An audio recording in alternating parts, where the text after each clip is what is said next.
नमस्कार, star Bharat news 19 च्या digital वृत्तपत्रामध्ये आपलं स्वागत आहे। मी योगिता आपल्यासोबत, तुमची आवाज देशाची आवाज। तर चला बघूया आजच्या विशेष बातम्या।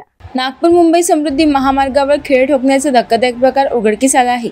संभाजीनगरच्या सावंगी येथे जांभळा इंटरचेंज दरम्यान हे खिळे ठोकण्यात आले आहे आणि यामुळे अनेक गाड्यांचे टायर पंक्चर झाले। समृद्धी महामार्गावर ताशी 80 ते 120 हाय स्पीड मीटर वेगाने गाड्या धावतात। त्यात रस्त्यावर खिळे ठोकल्यामुळे गाड्यांचे टायर पंक्चर होत आहे, ज्यामुळे ॲक्सिडेंट होण्याची सुद्धा शक्यता आहे। परंतु वाहन चालकाच्या वेळीच ही गोष्ट लक्षात आल्याने मोठा अनर्थ टळलेला आहे। सध्या यामध्ये कोणतीही जीवितहानी झालेली नाही। दरम्यान सकाळी हा प्रकार लक्षात आल्यावर महामार्ग प्रशासनाने हे सगळे खिळे कापून टाकले आणि हे खिळे पुलाच्या दुरुस्तीसाठी लावलेले होते अशी प्राथमिक माहिती प्रशासनाकडून देण्यात आली आहे।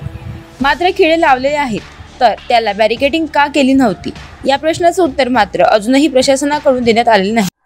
अशा आणखी नवीन सनसनी बातम्यांकरता आमच्या चॅनलला जास्तीत जास्त लाईक, शेअर, कमेंट करा व सबस्क्राइब करायला विसरू नका। धन्यवाद।